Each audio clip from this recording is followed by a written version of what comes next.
सखी सहेली।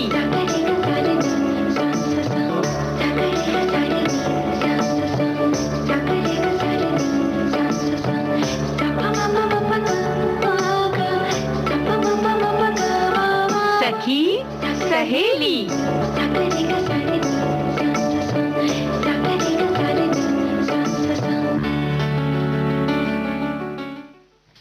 सभी सखियों सहेलियों का कार्यक्रम सखी सहेली में बहुत बहुत स्वागत है। तो रेणु चतुर्वेदी का और नेहा शर्मा का स्वीकार कीजिए। नमस्कार। तो रेणु जी, अब नमस्कार तो हो गई। अच्छा, हो गई। जी, मुझे तो लगा अभी बहुत सारी सखियां हैं जो अब उन्होंने रेडियो सेट खोला होगा तो उन सबको फिर से हम नमस्कार बोल देते हैं। तो चलिए सभी सखियों सहेलियों को एक बार फिर से नेहा शर्मा और रेणु चतुर्वेदी जी का नमस्कार। भाई ऐसा है, ये तो फिर सिलसिला चलता रहेगा, लेकिन हमें पूरी उम्मीद है कि सखियां जो है वो सब अपना काम वाम खत्म करके या कुछ जो कर भी रही होंगी तो रेडियो सेट के पास होंगी और अपना ये पसंदीदा प्रोग्राम सुन रही होंगी, है ना? बिल्कुल। और रेडियो की यही खासियत होती है, शायद सखियों को इसलिए पसंद है रेडियो, कि वो अपना वो किसी का समय नहीं लेता है, वो अपना साथ में चलता है, सबके साथ में चलता है। और जिसको हम बार बार कहते हैं कि बैकग्राउंड म्यूजिक है, तो साथ में हमारा मनोरंजन करता है और हमारा साथी है। तो ये ज्यादा बात क्यों हो रही है ये रेडियो की, या जैसे कि आजकल खास तौर से जो हम अपना मनचाहे गीत भी लेकर आ रहे हैं फेसबुक के माध्यम से, यूट्यूब के माध्यम से, और हमारे बहुत सारे कार्यक्रम जो हैं बराबर बता रहे हैं कि यूट्यूब पर भी उपलब्ध है। हाँ, तो आज कुछ खास है क्या? हाँ जी, आज है वर्ल्ड सोशल मीडिया डे, यानी विश्व में ये सोशल मीडिया जो बढ़ा है उसके बारे में भी एक दिन बनाया गया है, मुकर्रर कर दिया गया है। और इसके बारे में बहुत सारी जानकारी होनी चाहिए, क्योंकि हम इसका प्रयोग तो कर रहे हैं, बहुत अच्छी तरीके से धड़ल्ले से कर रहे हैं। और जैसे लग रहा है कि बिल्कुल मतलब आसमान खोल दिया गया कि दौड़ लगाओ अपना आराम से, जिसको जहां मनो कोना पकड़ लो और दौड़ लो। आप उससे जितनी जानकारी चाहते हैं वो सब आप इकट्ठी कर सकते हैं। आप जितनी जानकारी देना चाहते हैं वो भी दे सकते हैं लोगों तक। वही तो कह रहे हैं, जैसे लगता है ना कि खूब हमें मैदान मिल गया, दौड़ो। और सबको खोज सकते हैं हम, अपने सभी जो बिछड़े दोस्त हैं, हम सब स्कूल के जो साथी हैं उन्हें खोज लेते हैं। तो खोज लिया, लेकिन नेहा वहीं पर एक ऐसा भी होता है कि कुछ ऐसे साथी हैं जिनसे कि मतलब बड़ी ढिशुम ढिशुम वाली, जैसे ना दुश्मनी टाइप का था। और जानना भी लेकिन चाह रहे थे कि क्या कर रहे हैं आजकल, तो उनको भी हम चोरी छुपे देख लेते हैं। जासूसी वाला भी काम ये करती सोशल मीडिया से हमें पता चलता है कि कौन भाई किसकी जिंदगी में क्या चल रहा है, कोई किसी ने क्या खाना खाया भी पता चल जाता है आजकल। तो ऐसा तो नहीं कि हमें कुछ चीजें संभाल कर रखनी चाहिए ताकि ये न पता चले कि हमने क्या खाया है या हम कहाँ घूम रहे हैं, और अगर घूम रहे हैं तो हमारे परिवार के कितने सदस्य जा रहे हैं। जी, सारी जानकारी हम अपनी सोशल मीडिया पर ना रखें, ये बहुत ही ज़रूरी है, क्योंकि इसका दुरुपयोग किया जाता है कई तरह से। और इसके ज़रिए तो बहुत सारी जानकारी आपकी निकाल ली जाती है। कई ऐप्स ऐसे आते हैं जिसके ज़रिए आप खेल में आपकी उम्र कितनी होगी, आप कितनी उम्र में आप पिछले जन्म में क्या थे, या आप कौन से कैरेक्टर की तरह दिखते हैं, किस किरदार की तरह दिखते हैं, 20 साल बाद आप कैसी दिखेंगी, या आप 40 साल पहले कैसी दिख रही थी। तो इनके जरिए आपकी जानकारी बड़ी अच्छी तरह से इकट्ठा कर ली जाती है। और जो भी चीजें आप देखते हैं वो सारी चीजें कहीं ना कहीं दर्ज होती हैं, और उसी के जरिए आपको, आप ये सोचे ना कि आपने एक चीज कहीं सर्च की है, कहीं कुछ देखा है ऑनलाइन, और वो आपको आपके सोशल मीडिया अकाउंट्स में वही दिखाने लगते हैं बार बार। बिल्कुल, हाँ, ये बात तो है। जैसे कि अगर आपको मतलब अगर आपको किसी खास तरीके का कपड़ा अगर आप ढूंढ रही हैं, जैसे आपके घर में शादी है और आप चाह रही हैं कि लहंगा ब्लाउज आपको चाहिए, और अगर आपने पसंद करना शुरू किया लाल रंग का या पीले रंग का, तो उसी रंग का और उसी तरह के कपड़े आपके पास आने लगते हैं। तो कहीं ना कहीं कोई तो है जो हमारे ऊपर नजर रख रहा है, और हमारी जो भी, बल्कि यूं कहें कि वो हमारी जासूसी कर रहे हैं। और हम उन्हें सारी चीजें मुहैया करवा रहे हैं कि देखिए भाई, हमने ये देखा है और आप हमें सब चीजें दीजिए। जी हाँ, यहाँ तक तो ठीक है नेहा, लेकिन जब बात उठती है कि जो परिवार के सदस्यों की बात हमने कही या आपकी उम्र की बात है, जैसे कि अक्सर आ जाता है कि ये 8 राशियां हैं, इसमें से कौन सी हैं, या किस महीने में आपका जन्म हो, आप उंगली रखें आपको सारा भविष्य पता चल जाएगा। देखने में ये खेल जैसा लगता है, लेकिन उसके बाद हम किस तरह से उसकी मतलब गिरफ्त में आते हैं, ये बाद में हमें पता चलता है। तो थोड़ा सा हमें लगता है कि इस खेल को दूर ही रखें तो बेहतर है। और इन दिनों तो फ्रॉड भी हो रहे हैं सोशल मीडिया के जरिए, जहां फेसबुक पे लोग आपके अकाउंट को हैक कर लेते हैं और फिर मैसेंजर के ज़रिए आपके चाहने वालों को, आपके सगे संबंधियों को मैसेज भेजते हैं कि भई हमें पैसे की कमी हो रही है, या हमारा कार्ड ब्लॉक हो गया है, या हमें ओटीपी नहीं मिल रही है, हमें इतने पैसे आप दे दीजिए। और आपको लगता है, आप उन्हें बड़ी अच्छी तरह से जानते हैं, तो आपको लगता है कि किसी मुश्किल में होगा तो चलो जल्दी से जल्दी उन्हें पैसे दे दिए जाएं। तो इस तरह से बहुत से लोगों ने पैसे लुटा दिए अपने। कई जो समझदार थे उन्हें लगा कि भाई क्या परेशानी है, तो पूरी परेशानी पूछ ली जाए, तो उन्होंने फोन कर लिया और उन्हें पता चला कि भाई पैसा तो उन्होंने मांगा ही नहीं, किसी और ने मांगा है और उन्होंने अकाउंट हैक कर लिया है उनका।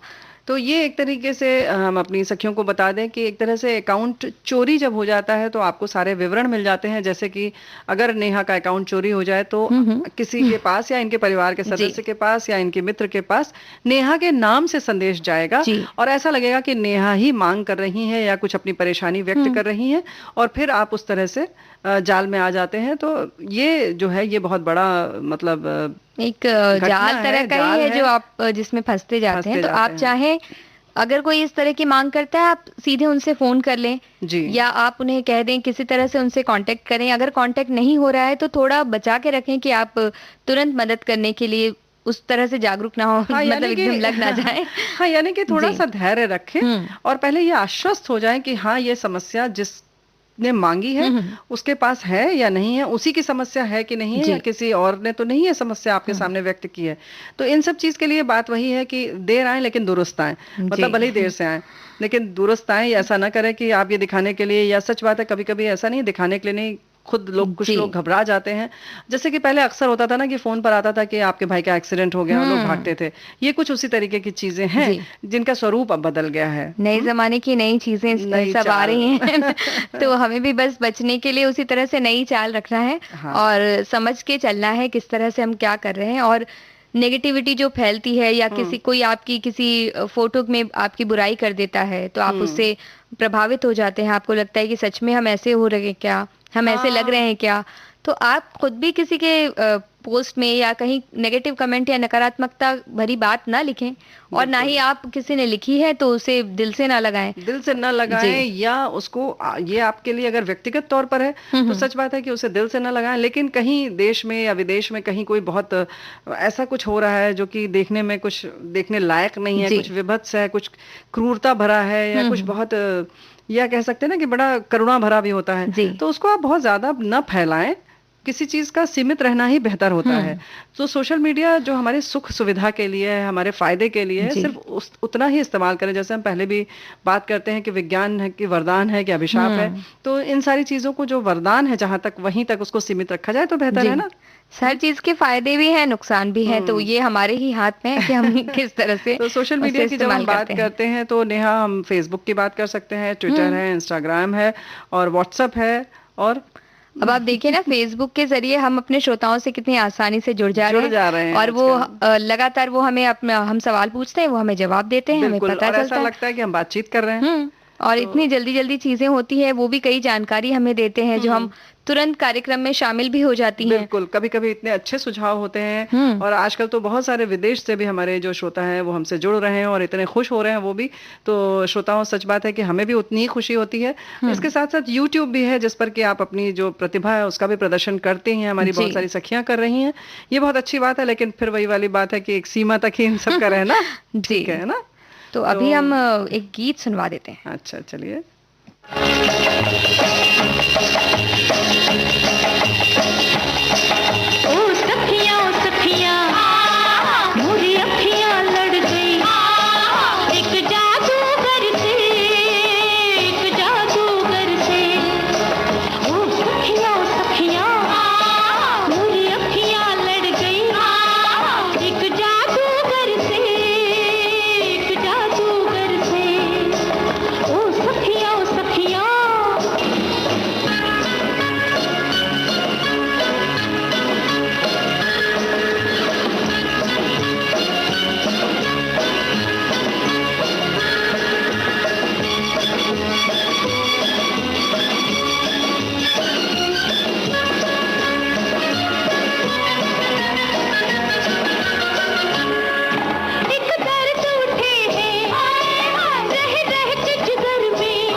रेणु जी, जब सखियों की बातें चल रही हैं तो सखियों के अधिकार की बात ना करें, ऐसा तो हो ही नहीं सकता। बिल्कुल नहीं हो सकता। और हमने जैसे कि कल बताया भी था कार्यक्रम में कि मिलन खोहर बताएंगी कि महिलाओं के यानी सखियों के विशेषाधिकार क्या है। और ये जो है ना, हमने अभी बात की कि बहुत सारी चीजों में हमें संभल के रहना होगा, तो अखियां सामने से लड़ जाए तो ठीक है, लेकिन ये जो है ना सोशल मीडिया वाला जो चक्कर है उसमें बहुत ज्यादा संभल कर रहें। अपनी चीजों को आप प्रदर्शन, हम सब चाहते हैं कि हमें प्रशंसा मिले, लेकिन एक सीमा तक रखें तो बेहतर है। और वहीं जो हैक होने की जहां तक बात है, वो अगर आपको कहीं से महसूस होता है कि आपका अकाउंट हैक हो गया है तो आप उसके लिए सतर्क हो जाएं।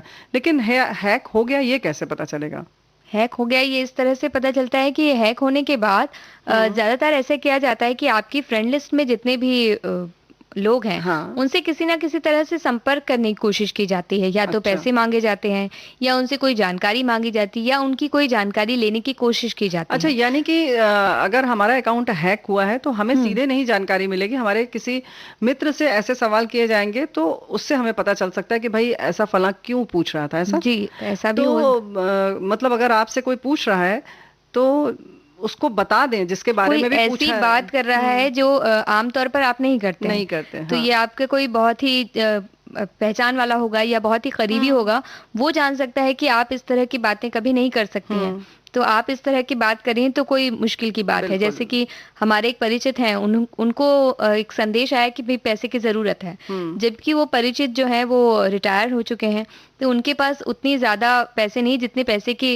मांग की गई। तो उन्हें लगा कि जब मेरे कलीग हैं और वो पता है कि हम रिटायर हो चुके हैं तो मुझसे इतने पैसे कैसे मांग रहे हैं, तो उन्हें लगा कि हो सकता है कुछ बहुत परेशानी हो, तो इसलिए उन्होंने फोन किया और उन्हें पता चल गया। तो ऐसी चीजें आ रही हैं। यहाँ पर हम सखियों से सिर्फ ये प्रश्न और पूछने का नेहा सिर्फ यही हमारा उद्देश्य है कि जैसे कि मान लो तुमसे कोई पूछता है कि हाँ रेणु जी आजकल कहाँ गई हैं, क्या बात है, तो तुम्हें चौंकना चाहिए कि क्यों पूछ रहे हैं ऐसा, जबकि इनसे भी संपर्क में हो सकता है या हमसे इनके बारे में इन्होंने कभी पहले तो नहीं पूछा। तो हमारी सखियों से अगर जब भी कोई इस तरीके से आपके किसी और मित्र के बारे में पूछता है तो कृपया उस मित्र को बता दें कि ऐसे ऐसे सवाल पूछा जा रहा था, तो आप थोड़ा सा अपना सारा अकाउंट देख लें, सब चीजें देख लें और आश्वस्त हो जाएं कि सब कुछ दुरुस्त है कि नहीं। और इसी तरह उन्हीं के नाम का एक दूसरा अकाउंट अगर बन गया है, नए अकाउंट से आपको फ्रेंड रिक्वेस्ट आ रही है, तो भी एक बार कंफर्म कर लें कि वही है कि नहीं है, क्योंकि कई बार ऐसा होता है कि वो उनकी फोटो वगैरह लेकर अकाउंट बना लिया जाता है और फिर उनके सभी मित्रों को फिर से उसमें जोड़ लेते हैं और फिर उनके मित्र ये सोचते हैं कि हो सकता है कि खुद मैंने बनाया है, मतलब खुद आपने बनाया है। तो इन सारी चीजों के लिए थोड़ा सा सावधान रहें, और तो हम तो यही चाहते हैं कि आप सावधान रहें और जो भी चीजें हैं आप उसका सही इस्तेमाल करें। आपको अधिकार तो है कि आप जो भी चीज समाज में इस समय है उपलब्ध उसका सेवन करें, उसका पूरा लाभ उठाएं, उसको एंजॉय करें, लेकिन अधिकारों की जब बात आती है ना, तो जो हमें संविधान से और विधिक तरीके से जो अधिकार मिले हुए हैं उनकी जानकारी होना भी बहुत जरूरी है। विविध भारती के स्टूडियो में हाजिर हूं मैं, आपकी रेडियो सखी ममता सिंह, और हमारे साथ स्टूडियो में मौजूद हैं वकील मिलन खोहर। हम मिलन जी का स्वागत कर रहे हैं विविध भारती के स्टूडियो में। नमस्कार मिलन जी। नमस्कार। हम चाहते हैं पहले अपने बारे में थोड़ी सी जानकारी हमारी सखियों को दीजिए, अपना परिचय। मेरा नाम तो आपने बता ही दिया है, मिलन खोहर, और मैं वकालत करती हूँ मुंबई, नासिक, बहुत सारे कोर्ट्स में मैंने प्रैक्टिस की है और कर रही हूँ, और सिविल क्रिमिनल प्रैक्टिस के साथ साथ मैं महिलाओं के लिए भी कुछ स्पेशली काम कर रही हूँ। जी, अब हम आपसे सुरक्षा के अधिकार के बारे में जानना चाहते हैं। महिलाओं को सुरक्षा के अधिकार तो कानूनन सब तरफ से है, लेकिन अब सुरक्षा कहाँ कहाँ पर, ये बहुत बड़ा सवाल है। घर में, दफ्तर में सुरक्षा है, रास्ते पर सुरक्षा है, सार्वजनिक स्थल पर सुरक्षा है, जो काम की जगह है वहां पर सुरक्षा है। तो मुझे लगता है सुरक्षा के अधिकार तो दिए हुए हैं, खाली आवाज उठाने की बात है। हम कहते तो हैं महिलाओं के लिए बहुत सारे अधिकार हैं, कानून है, लेकिन उसके बावजूद कई घटनाएं, कई हादसे हमें सुनने को मिलते हैं, महिलाओं के साथ बुरी तरह से दुर्व्यवहार किया जाता है और कई बार तो अब उन्हें मौत के घाट भी उतार दिया जाता है। इसके लिए कानून किस तरह से सक्रिय है? कानून तो बहुत अच्छी तरह से काम कर रहा है। मतलब इसमें बात यही है कि जो कानूनन अधिकार होते हैं, थोड़ा मतलब समाज का भी एक नजरिया बन गया है, जिसके ऊपर अत्याचार हुआ है उसकी कोई बात सुनता नहीं है, और सुनते हैं कि भाई तारीख पर तारीख बढ़ती जाती है और समाज को जो चाहिए होता है उस तरह का न्याय नहीं मिल पा रहा है। मेरे ख्याल से आप निर्भया पर से मतलब एक जो समाज में पूरा ये हो जाता है। तो मुझे लगता है कि इस बारे में पहले तो हम लोग तो महिलाओं को ही कहते हैं हमेशा कि जागरूक रहना चाहिए, अपने आप को प्रोटेक्टेड रखना चाहिए, समाज में चलना फिरना उठना बैठना हर बात में हम लोग को ये सोचना चाहिए कि मुझे कहाँ धोखा हो सकता है कहाँ नहीं। लेकिन बात यह है कि ये सब बातें एक्सपेक्ट तो होती नहीं है, कहीं ना कहीं अचानक हो जाती है। तो मुझे लगता है इसके बारे में महिलाओं के साथ साथ आज पुरुषों को भी ये सोचना चाहिए हमारी तरफ से ये क्यों हो रहा है। तो ये जो बात है इसमें हमारे यहाँ पर जो बोलते हैं ना कि जो अमानवीय जिसको कहा जाता है कि सबसे ज्यादा घिनौना जो कृत्य कहा जाता है उसे हम लोग रेप मानते हैं। ये घटना अचानक हो जाती है, पता नहीं होता है कि कुछ होने वाला है। ये तो हम लोग कहते हैं कि महिलाओं को जागरूक रहना चाहिए। जब लोग तुम जहां से जाते आते हो तो अकेले मत जाओ। कहीं लगता है कि कोई बस स्टॉप है या कहीं है कोई हमारा पीछा कर रहा है, कोई बहुत दिन से हमें देख रहा है, ये सब बातें इसके लिए जो है तो ये महिलाएं ने एक दूसरों को सहायता करके हो सकती है। लेकिन अगर महिलाएं अभी नौकरी पे जाती है, नाइट ड्यूटीज भी बहुत जगह करना पड़ता है, इस जगह पर अगर हमको जाने आने में हम लोग किस तरह से जा रहे हैं, पब्लिक व्हीकल यूज कर रहे हैं, रिक्शा से जा रहे हैं, क्या कर रहे हैं, तो मुझे लगता है इसके बारे में अभी कुछ ना कुछ ऐसी रेमेडीज की गई है कि वो उनके नंबर्स जो है वो वायरल किए गए हैं। तो वो नंबर सेव करके रखे। जब भी हम लोग कहीं कोई रिक्शा में, ऑटो में या बस में जहां पर भी जाते हैं, बस का नंबर है या गाड़ी का नंबर है, रिक्शा का नंबर है, किसी से लिफ्ट मांगते जो भी करते हैं, वो नंबर हम इमीडिएट किसी अपने घर वाले को शेयर कर देते। इसका जो फायदा है वो कितना होगा, मुझे लगता है कि बहुत हो सकता है। आप अगर किसी रिक्शा में बैठ रहे हैं, अकेले हैं, एक दो जन है, तो आप बात कर ले कि हाँ मैं इस नंबर की इस रिक्शा में इस जगह से बैठी हूँ, मैं अगली जगह उतरने वाली हूँ, तो सामने वाले को ये पता चल जाता है, ये तो पूरी इंफॉर्मेशन चली गई है, तो मैं अब यहाँ कुछ नहीं कर सकता क्योंकि अब मैं पूरी जानकारी के साथ में पकड़ा जाऊंगा। ये बात है। उसके बाद में महिला के जो सुरक्षा विभाग है, ये हर पुलिस स्टेशन में, मतलब मैं महाराष्ट्र के लिए तो बोल सकती हूँ, हर पुलिस स्टेशन में एक महिला सुरक्षा कक्ष निर्माण किया गया है। महिला सुरक्षा कक्ष जो निर्माण किया गया है वहां के भी नंबर वायरल किए गए हैं। तो हमारी बहनें ये नंबर कहीं भी कोई नजदीक के पुलिस स्टेशन से जाके लेके अपने पास सेव करके रखें और उनको ये जानकारी दे कि ये नंबर आपका चालू है, हम कहीं भी किसी भी मुश्किल में ये नंबर पे आपको कॉल कर सकते हैं। और उसे स्पीड डायल पे रख लें। वो स्पीड डायल पे रखे, इमीडिएट डायल जो इमरजेंसी कॉल होते हैं इसमें रखे। और महिला सुरक्षा कक्ष में तो ये खास तौर से किया गया है कि इस तरह का कॉल आता है तो इमीडिएट हेल्प करते हैं। हम लोग जितनी जानकारी रखेंगे उसका प्रयोग करेंगे उतना ही हमें हेल्प जल्दी मिलेगी, मदद जल्दी मिलेगी। तो ये महिलाओं की सुरक्षा के लिए कुछ आपने नुस्खे भी बताए, कुछ बातें बताई, और इसके लिए बाकायदा कानून सक्रिय है और कानून से आपको न्याय मिलेगी, इस बात के लिए बाकायदा आश्वस्त रहें। अब हमें बताइए, स्कूल कॉलेज में छोटी बच्चियों के साथ यौन शोषण होता है और ये बड़ी आम बात होती जा रही है। हमें हर दिन अखबारों में इस तरह की कोई खबर मिल जाती है, तो इसके लिए क्या न्याय व्यवस्था है, किस तरह के कानून बनाए गए? न्याय व्यवस्था का तो एक कानून मतलब जो है कि जब तक आप खुद कानून तक जाओगे तभी कानून आपको मदद कर पाएगा, ये तो सीधी सी बात है। जब स्कूल का मामला आता है जी, तो पेरेंट्स, टीचर और स्टूडेंट, इनमें एक अच्छा कोऑर्डिनेशन होना चाहिए। मतलब जो हमारे बच्चों के पेरेंट्स है, माँ बाप है, इनकी ये जिम्मेदारी खुद की है कि जाते रहे, मिलते रहे टीचर से। अगर बच्ची कहीं अनमन लगती है, कुछ उसके चेहरे से कुछ ऐसा पढ़ा जा सकता है कि कुछ वो नर्वस लग रही है, तो टीचर को जाके मिल सकती है, पूछ सकती है, बच्ची को विश्वास में लेके पूछ सकती है। और क्योंकि बच्चे तो क्या होते हैं, जब घबरा जाते हैं तो हर बात बताते नहीं है। और बच्चों को भी ये, जैसे अभी बीच में एक अच्छी मुहिम चली थी कि बैड टच और गुड टच के बारे में बच्चों को सिखाया जाए कि अगर चलो कोई बच्चे के सर पे से हाथ घुमाता है, पीठ पे से हाथ घुमाता है, बात करता है, तो उसका जो टच है, जैसे हम लोग कहते हैं कि एक सिक्स सेंस हर विमन को होता है, तो वो बच्चियों को भी होता है। बच्चे को भी देखो, जब हम लोग कोई बच्चे को पास में लेते हैं, प्यार से लेते हैं, तो वो पास में आ जाती है, और अगर उसे कुछ अलग लगता है तो वो आंख चुराती है या बाजू में हो जाती है। तो इस तरह की जानकारी टीचर्स ने भी और पेरेंट्स ने भी बच्चों को देना चाहिए जी, बिल्कुल। कि ऐसा अगर तुम्हें कुछ महसूस होता है, कुछ गलत टच महसूस होता है, तो हमें बताओ। ये भी एक वर्किंग प्लेस की जगह है, इसमें भी अगर इस तरह की कंप्लेंट आती है तो उस कानून के तहत भी इस पर कानूनन कार्रवाई हो सकती है। और किस तरह की सजा मुकर्रर की गई है ये भी बताइए, ताकि लोगों में इस जो अन्याय अनैतिकता बढ़ रही है उसके प्रति थोड़ा सा डर पैदा हो। हाँ, सजा तो मतलब जैसे है कि 6 महीने से ज्यादा ही सजा मिलती है। तो अगर स्कूल में या कॉलेज में अगर ऐसी कोई बात है तो उसमें सस्पेंशन भी होता है, सभी कुछ होता है। मतलब कानूनन जो प्रावधान है वो कितना साबित होता है उस पर होता ही है। तो इसमें ये तो कोई नहीं सोच सकता कि हम ऐसा करेंगे और छूट जाएगा, उसे उसकी सजा तो भुगतना ही है। तो मुझे लगता है कि हर पुरुष को ये सोचना चाहिए कि हर स्कूल में कॉलेज में पढ़ने वाली बच्ची हमारी बच्ची है। बड़ी ही मुद्दे की बातें हमारी सखियों को आपने बताई हैं। और कुछ कहना चाहती हैं सखियों से चलते चलते? मैं तो यही कहूंगी सब अपनी बहनों से कि सबसे पहले तो हर स्त्री, मतलब भारतीय स्त्री तो यही सोचती है कि मेरा घर कैसे सुरक्षित रहे, मेरे घर में कोई दिक्कत ना आए, मेरे घर में कोई अनबन ना हो। लेकिन जब आपको कोई बार बार, जैसे हिंसा में और हरासमेंट में एक डेफिनेशन है कि अगर कोई आपके साथ में बार बार अन्याय अत्याचार का व्यवहार कर रहा है तो आपको ये सोचना चाहिए कि मुझे कुछ करना है, मुझे कोई कदम उठाना है। क्योंकि जब आप बार बार वो बर्दाश्त करते हैं तो सामने वाले की हिम्मत बढ़ती है और उसकी वजह से हो सकता है कि आप वक्त निकल जाने के बाद में, या जैसे कि हम लोग देखते हैं कितनी बहनें जलाई जाती है, मारी जाती है, वो सब होने तक बात ना जाने दे और ये सही वक्त पहचाने कि हमें कब हमारा कदम आगे बढ़ाना चाहिए और कब हमें आवाज उठानी चाहिए और बर्दाश्त ना करें। और इसी के साथ में अपने बहनों को ये भी कहूंगी कि अपने घर में जो बेटे हैं, जो पुरुष हमारे घर में अभी, उसको भी जो महिला है इनका रिस्पेक्ट करना ये सिखाना चाहिए। ये भी हमारी एक जिम्मेदारी है कि वो भी कल चल के हमारा बच्चा कहीं कोई ऐसी काम ना कर बैठे कि जिसकी वजह हमें शर्मिंदा होना पड़े।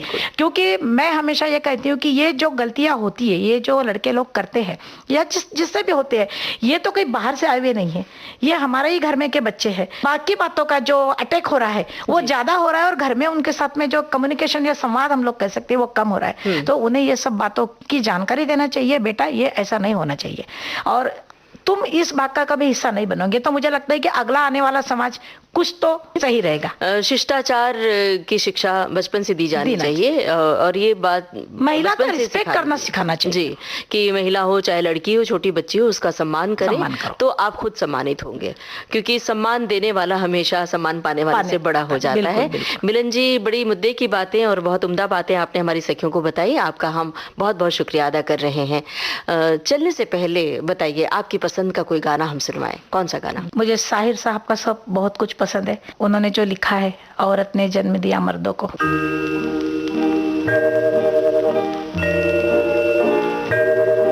औरत ने जन्म दिया मर्दों को, मर्दों ने उसे बाजार दिया, जब जी चाहा मसला कुचला, जब जी चाहा धुतकार दिया, औरत ने जन्म दिया मर्दों को।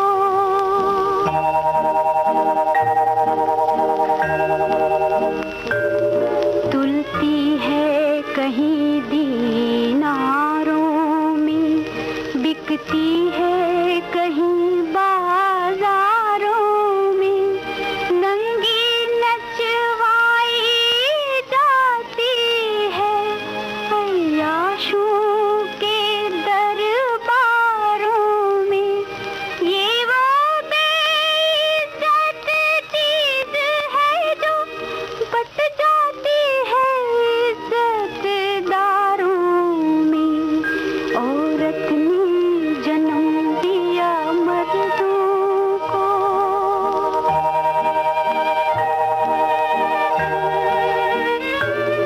मर्दों के लिए हर जुल्म रवा, औरत के लिए रोना भी खता, मर्दों के लिए लाखों से दे, औरत के लिए बस एक चीता, मर्दों के लिए हर ऐश का हक, औरत के लिए जीना भी सजा, औरत ने जन्म दिया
रहा, औरत ने जन्म दिया मर्दों को।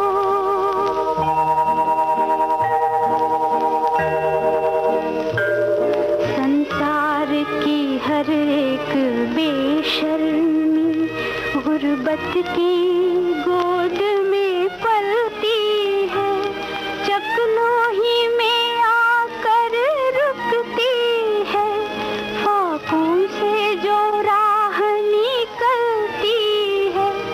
मर्दों की हवस है जो अक्सर औरत के पाप में ढलती है, औरत ने जन्म दिया मर्दों को।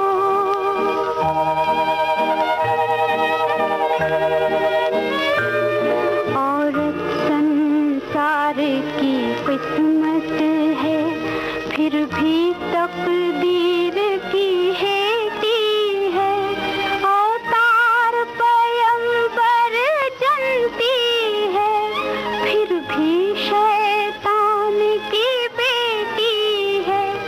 ये वो बदकिस्मत माँ है जो बेटों की सेज पे लेती है, औरत ने जन्म दिया मर्दों को, मर्दों ने उसे बाजार दिया, जब जी चाहा मसला कुचला, जब जी चाहा धुतकार दिया, औरत ने जन्म दिया मर्दों को।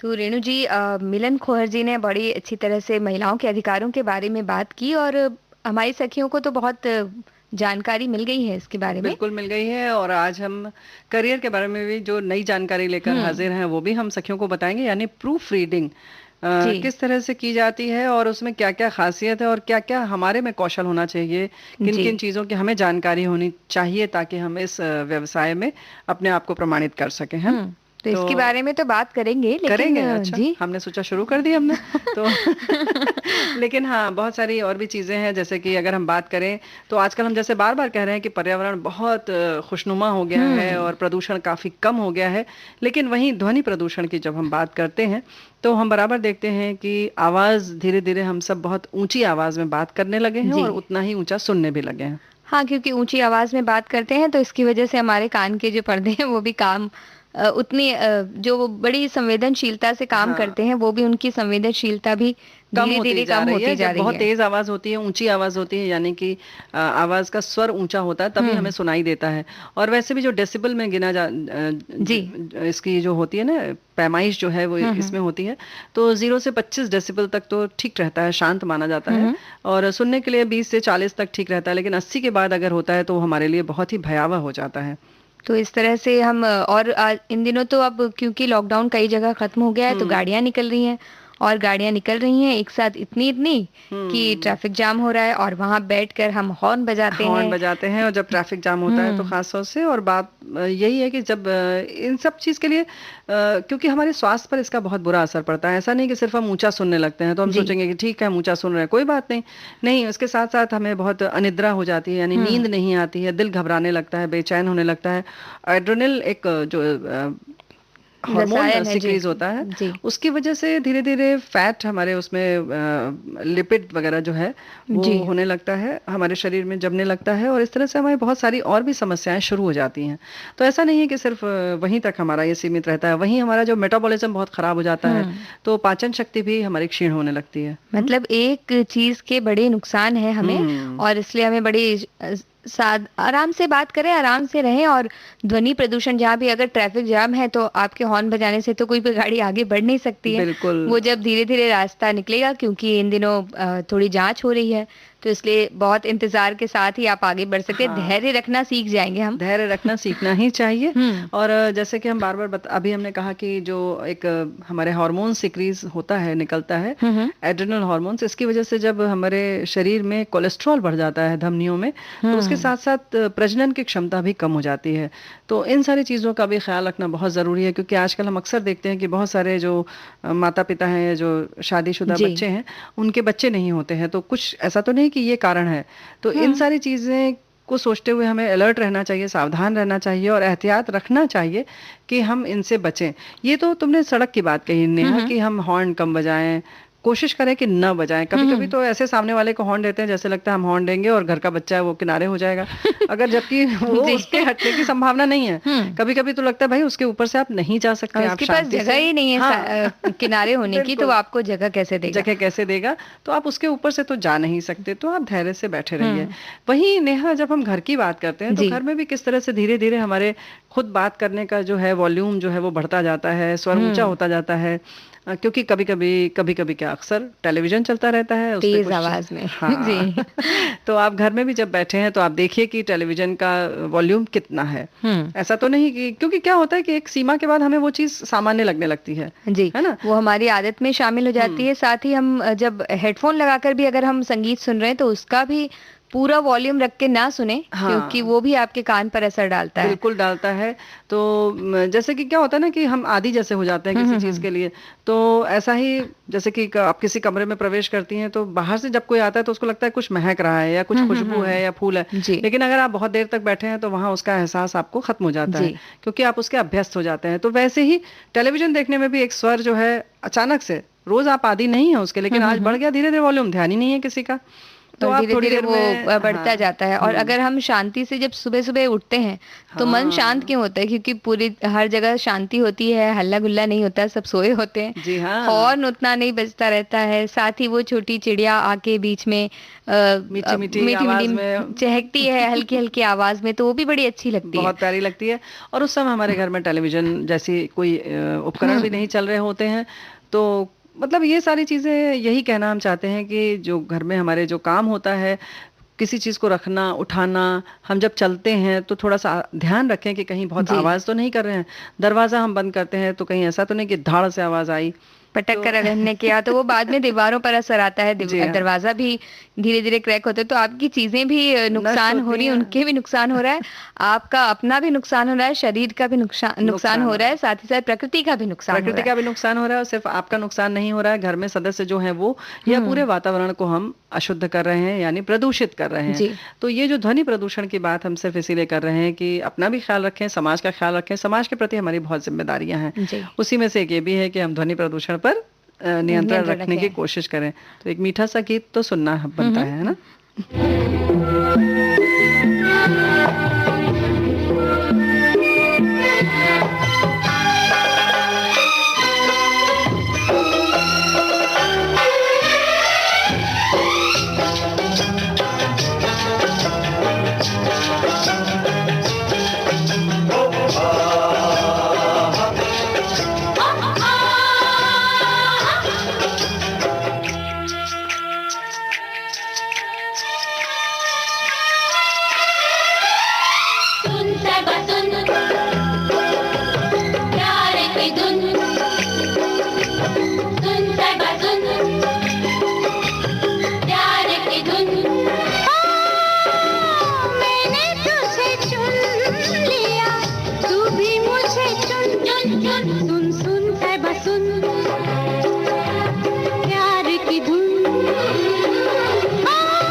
बात आती है चुनने की, वो भी अपना करियर की, किस तरह से आप आगे बढ़ेंगे अपने करियर में, तो ये बड़ा ही महत्वपूर्ण होता है कि आप क्या करना चाहते हैं, क्या नहीं करना चाहते हैं।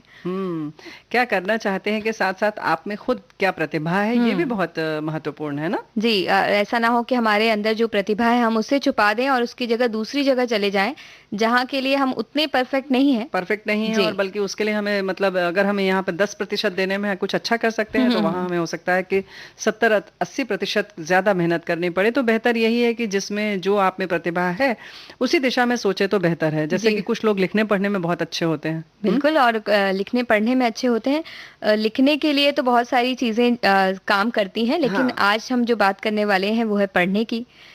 और पढ़ना भी किसका, किसी और का लिखा हुआ। किसी और का लिखा हुआ, यानी प्रूफ रीडिंग जिसे कहते हैं, यानी कि किसी ने लिख दिया है, उसके बाद देखना कि कहीं जो लिखा है उन्होंने, यानी कि लिखते वक्त कुछ गलती तो नहीं हो गई है, या उन्होंने लिख दिया है उसके बाद वो छप कर आ गया है, तो छपने के समय कुछ टाइपिंग मिस्टेक या छपने में कुछ गलती तो नहीं हो गई है।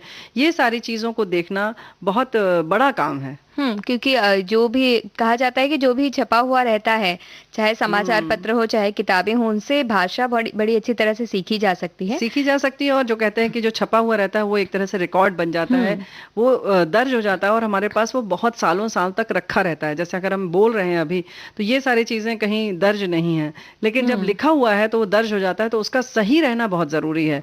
तो अगर जैसे किसी की हम बात कर रहे हैं कि किसी ने किताब लिखी, तो उसके बाद वो छप कर आ गई है, पहले उसके लिए, लेकिन पहले जब जो प्रकाशक होते हैं, प्रकाशक वो खुद भी देते हैं कि पहले इसकी प्रूफ रीडिंग कर लीजिए। प्रूफ रीडिंग और एडिटिंग उसकी हो जाती है, जिससे जो टाइप किया गया है वो सही तरह से टाइप किया गया है या नहीं, कहीं कुछ शब्दों की त्रुटियां तो नहीं है, कहीं कोई ऐसा शब्द तो नहीं लिखा गया है जिसकी जगह वहां कोई और शब्द होना चाहिए था, जिससे अर्थ बड़ी अच्छी तरह से आ जाए। उसमें कोई अशुद्धि तो नहीं है, व्याकरण संबंधी अशुद्धियां होती है, टाइपिंग के जो एरर होते हैं, या विराम चिन्ह सही यहाँ लगे हों, तो बड़ी परेशानी हो जाती है। परेशानी होती है, बहुत सारे मायने बदल जाते हैं। ये इसके बारे में तो विस्तार से हम कल बात करेंगे कार्यक्रम में, लेकिन नहीं, अभी जो बात हम कर रहे हैं उसमें बिल्कुल सही है कि जैसे कि समान और सामान, ये जैसे दो शब्द हैं, तो कहीं मात्रा अगर छूट गई, रह गई, तो पूरा मायने बदल जाता है, या मायने निकलता ही नहीं है, कुछ भी कुछ अलग ही हो जाता है। वैसे ही अवधि और अवधि, तो अवधि जो है वो हम जैसे कि समय के लिए लिखते हैं, और अवधि एक भाषा है, तो छोटी की मात्रा है, बड़ी की मात्रा है, तो छपने में ये गलतियां हो जाती हैं। प्रूफ रीडिंग इसीलिए होती है कि जो लिखा है, जिसने जो लिखना चाह रहा है, जो कहना चाह रहा है, वही हमारे पाठकों तक पहुंचे। तो ये प्रूफ रीडिंग का एक बड़ा काम है, बड़ा व्यवसाय है। जी, कई बार ऐसा होता है ना कि क्योंकि जो लेखन का कार्य है वो बहुत बड़ा है। कई, अगर किताब की भी बात की जाए तो किताब 50 से 100 पन्ने की होती है, तो इसमें गलतियां हो सकती हैं। तो इसलिए एक काम ये आपका होता है कि आप, प्रूफ रीडर का यही काम होता है कि वो बैठकर अच्छी तरह से पढ़े तो इसमें खो ना जाए, वो पढ़े गलतियां निकालने के लिए। कुछ ऐसा भी काम देखिए होता है जिसमें कि कहते हैं कि आमतौर पे पैसे मिलते हैं। आज नेहा कह रही है कि गलतियां निकालें, और हम बराबर इस कार्यक्रम में कहते हैं किसी गलतियां न निकालें।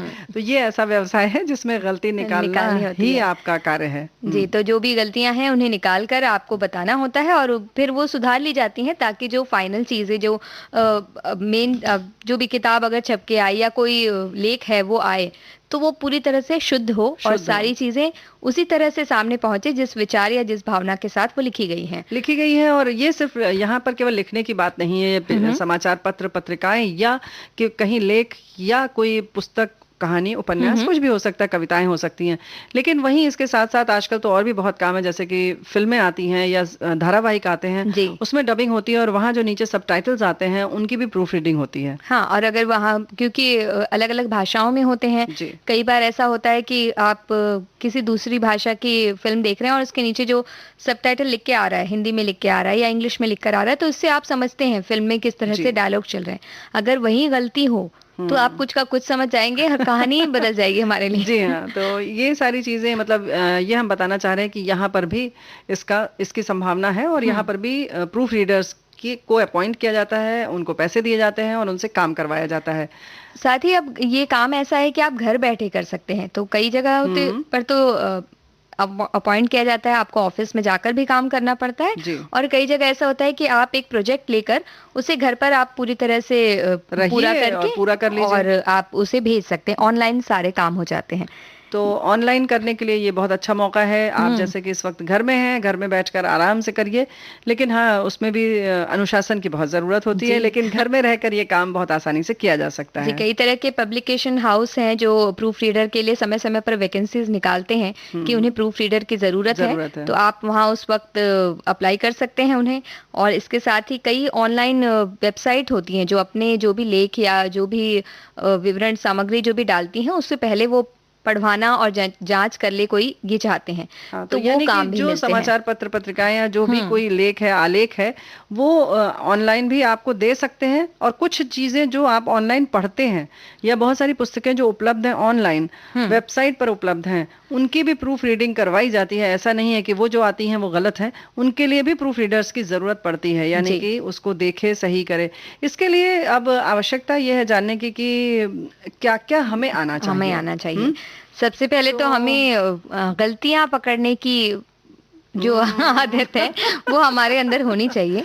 मतलब आपके पास वो हुनर होनी चाहिए, वो पैनी नजर होनी चाहिए कि आप गलती तुरंत देख लें। जी, लेकिन नजर तो तब आएगी जब हम बहुत ज्यादा किसी एक भाषा के बारे में या दो भाषाओं के बारे में हम उसे बार बार पढ़ते रहें, अलग अलग तरह के लेख हमने पढ़े हों या अलग अलग तरह की कहानियां पढ़ी हों, और उसके जरिए हम ये जानते हों कि किसी का राइटिंग स्टाइल क्या है, कोई किस तरह से लेखन काम करता है। यानी कि सबकी शैली लिखने की अलग अलग होती है।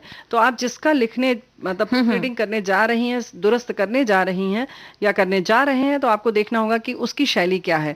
ऐसा तो नहीं कि उसके जो शैली है हम ही उसको पूरा बदल दें तो पता लगा कि वो पहचान में ही ना आए कि ये किस लेखक ने लिखा है। तो हर जो स्थापित होते हैं लेखक और रचनाकार होते हैं, उनका एक अपना तरीका होता है, उनकी भाषा होती है, उनकी एक शैली होती है, उसको पकड़ कर ही चलना पड़ता है। यानी कि उसकी उस आत्मा को बनाए रखना होता है, आप उसको बदल नहीं सकते, है ना। इसके साथ ही आपको भाषा की और शब्दों की बड़ी अच्छी जानकारी होनी चाहिए। मतलब आप एक तरह से आपको कह सकते हैं कि नींद में भी पूछा जाए तो आपको उस भाषा की जानकारी हो कि नहीं, इसमें तो ऐसी ही मात्रा लगेगी या यही होगा, इस जो वाक्य है इसमें यही शब्द सही है।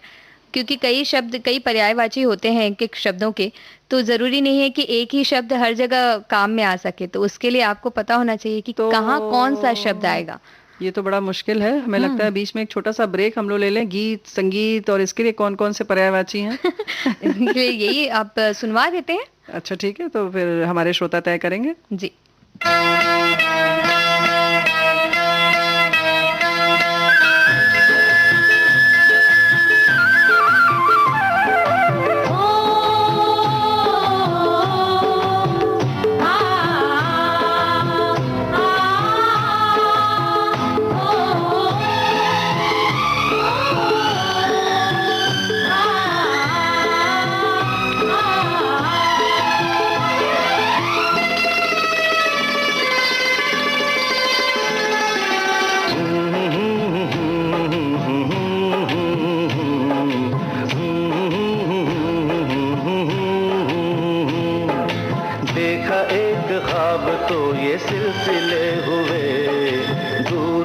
निगाह में है गुल खिले हुए, देखा एक ख्वाब तो ये सिलसिले हुए, दूर तक निगाह में